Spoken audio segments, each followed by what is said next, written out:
మొట్టమొదటిసారి తెలంగాణలో కాంగ్రెస్ పార్టీ ప్రభుత్వం ఎన్నికలలో హామీ ఇచ్చినట్టుగా రాహుల్ గాంధీ గారు ఆలోచన అన్న విధంగా ముఖ్యమంత్రి రేవంత్ రెడ్డి గారు కులగణన చేపట్టి తెలంగాణలో బీసీలకు 42% రిజర్వేషన్ కూడా కల్పించాలని కేంద్ర ప్రభుత్వానికి రిజల్యూషన్ చేసి పంపించడం జరిగినది.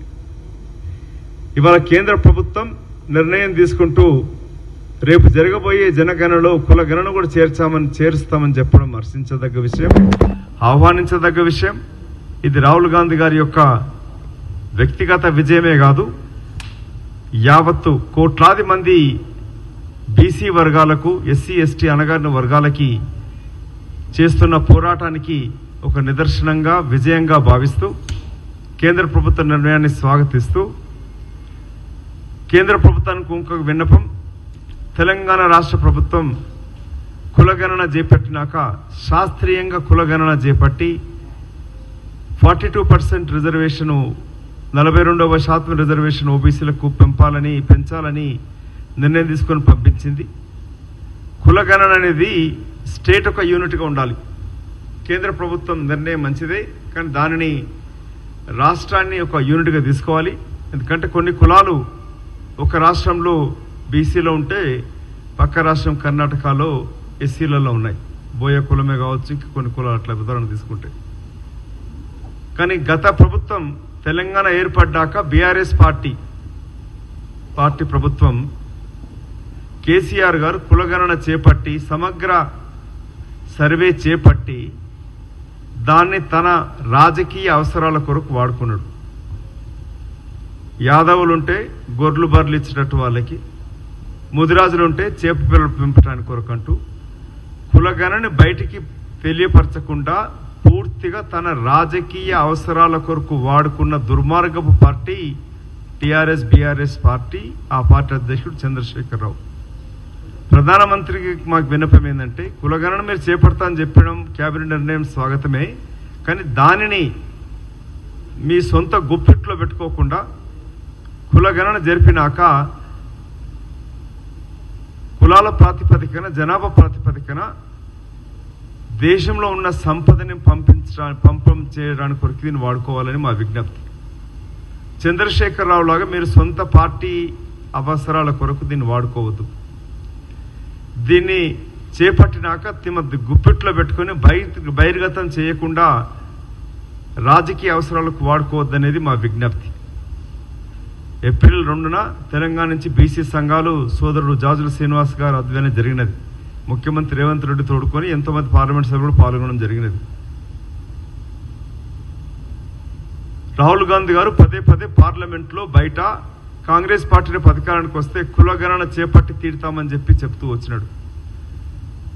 రాజకీయాలు లేక ఎలక్షన్స్లో ఎన్నికలలో గెలుపోవటం లెక్క చేయకుండా కులగణన చేసి తీరుతాము, రిజర్వేషన్స్ పెంచుతామని కూడా చెప్పడం జరిగినది.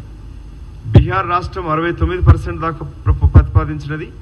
తెలంగాణ రాష్ట్రం 42% కలుపుకుంటే 67% వరకు వస్తుంది. కేంద్ర ప్రభుత్వం దీని వెంటనే ఆమోదింపజేయాలనేది కూడా నా వ్యక్తిగతమే కాకుండా పార్టీ తరఫున, ప్రజల తరఫున కూడా ఒక డిమాండ్. అది దాన్ని అమలు చేయాలని కూడా మేము డిమాండ్ చేస్తూ ఉన్నాం. మరొకసారి బడుగు బలహీన వర్గాలు కులగణన చేపడతామని చెప్పి కేంద్ర ప్రభుత్వం నిర్ణయం చేసినంత మాత్రాన తబ్బిబ్బైపోయి పాలాభిషేకాలు చేయకూడదు. దాన్ని స్వాగతిస్తూనే కేంద్ర ప్రభుత్వం దాన్ని సమగ్రంగా ఎట్లా శాస్త్రీయంగా అమలు చేస్తుందనేదే మన ముందున్న ప్రశ్న. అది అమలు చేయాలంటే రాహుల్ గాంధీ గారు కోరుతున్నట్టుగా, ఆలోచించినట్టుగా తెలంగాణ రాష్ట్ర ప్రభుత్వం రేవంత్ రెడ్డి గారి యొక్క కాంగ్రెస్ పార్టీ ప్రభుత్వం అసెంబ్లీ యునానిమస్గా ప్రతిపాదించినట్టుగా కులాల ప్రాతిపదికన జనాభా లెక్కలు తేలినప్పుడు దేశ సంపదని పంచించడంలో, సమంగా పంచించడంలో దాన్ని ఉపయోగించుకోవాలి. ఆ విధంగానే కేంద్ర ప్రభుత్వం పైన ఒత్తిడి కొనసాగించాలి. లేకుంటే టీఆర్ఎస్ పార్టీ చంద్రశేఖరరావు చేసినట్టుగా రేపు నరేంద్ర మోదీ గారు కూడా ఈ కులగణన చేపట్టేసేసి తన గుప్పిట్లో పెట్టుకొని రాజకీయ అవసరాల కొరకు వాడుకుంటాడు. అది వాడకుండా ఉండాలనంటే కాంగ్రెస్ పార్టీతోటి, రాహుల్ గాంధీ గారితో చేయి కలపండి. కేంద్ర ప్రభుత్వం పైన ఒత్తిడి తీసుకొస్తూ రేపు జరగబోయే కులగణనని శాస్త్రీయంగా 800 ఏళ్ల క్రితం బసవేశ్వరుడు ఆశించినట్టుగా స్వతంత్ర భారతదేశంలో 75 సంవత్సరాల నుంచి అణగారిన వర్గాలని కణిచివేయబడతా ఉన్నాయి. సమాజ సంపద అంతా కూడా కొందరి చేతుల్లో కూరుకుపోయి ఉన్నది. దాన్ని పంచడంలో బీసీల యొక్క అభివృద్ధి అంటే దేశ అభివృద్ధిగా ప్రచారం జరగాలి. ఇంచుమించు 60% ఉన్న జనాభా దేశ సంపదలో భాగస్వామ్యం కానప్పుడు 60% దాకా ఉన్న జనాభా దేశ అభివృద్ధిలో భాగస్వామ్యం వాళ్ళు పంచుకోనప్పుడు అది దేశ అభివృద్ధి ఎట్లవుతుంది? కొన్ని కులాలు, కొందరు రాజకీయ పార్టీలు ఇది బీసీ కులగణన అంటే రిజర్వేషన్స్ కొరకే అడుగుతున్నారనే దుష్ప్రచారం చేస్తూ ఉన్నారు. కులగణన అనేది రిజర్వేషన్సే కాదు, రిజర్వేషన్స్ కన్నా ఇంకా ముఖ్యంగా దేశ సంపద పంచాలి, పంపకం జరగాలి. దాంట్లో వాటాలు సమంగా పంచినప్పుడే సమగ్రమైన నిజమైన దేశాభివృద్ధి జరుగుతుంది, దేశం బాగుంటుంది, దేశ ప్రజలు బాగుంటారని భావిస్తూ మీడియా మిత్రుల ద్వారా మరొకసారి కృతజ్ఞతలు తెలుపుకుంటూ ఆఖరికి 2 విషయాలు. ఇది కుల గణన పైన తీసుకున్న నిర్ణయాన్ని స్వాగతిస్తూ మొన్నటి బీఆర్ఎస్ పార్టీ యొక్క రజుతో సభ తెలంగాణ పదంతో 60 ఏండ్ల ఆకాంక్షని అడ్డం పెట్టుకొని తాను ఉన్న తెలుగుదేశం పార్టీలో ముఖ్యమంత్రి అయ్యే అవకాశాలు లేనని తేల్చినప్పుడు, పదవి రానప్పుడు కొండా లక్ష్మణ్ బాపూజీ ఇచ్చిన స్థలంలో పార్టీ స్థాపించుకొని బిడ్డల ఆకాంక్షని అడ్డం పెట్టుకొని అమరుల త్యాగాలని సొంతంగా వాడుకొని ఉద్యమంలో జొర్రింది కల్వకుంట్ల చంద్రశేఖరరావు. టీఆర్ఎస్ తెలంగాణ రాష్ట్ర సమితి అని పేరు పెట్టుకున్నాడు.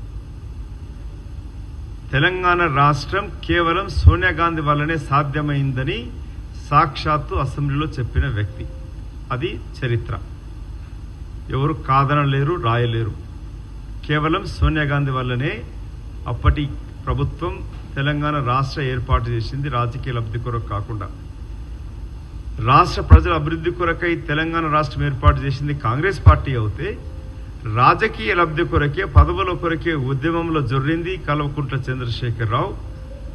నువ్వు ముఖ్యమంత్రి అయ్యింది కూడా రాష్ట్రం ఏర్పాటు అయినందువల్లనే అయ్యావు. తెలంగాణ పదాన్నే తొలగించిన దుర్మార్గుడు కల్వకుంట్ల చంద్రశేఖరరావు నీ పార్టీ నుంచి. చంద్రశేఖరరావు గారు ఇవాళ తెలంగాణ పదం వాడొద్దు అని చెప్పిన నీ నాయకుడు, నీ ఆరాధ్య దైవమైన చంద్రబాబు నాయుడు నువ్వు తెలుగుదేశంలో ఉన్నప్పుడు చెప్పింది.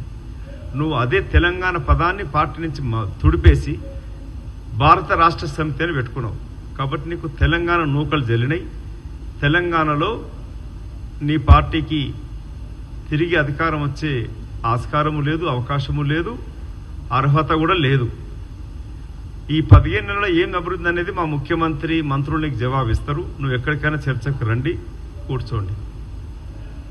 10 ఏళ్ల నీ పరిపాలనలో లేక 15 నెలల నుంచి రేవంత్ రెడ్డి గారు ముఖ్యమంత్రిగా ప్రభుత్వం చేస్తున్న ప్రతి కార్యక్రమాన్ని మా ప్రభుత్వం, పార్టీ మీకు వివరిస్తుంది.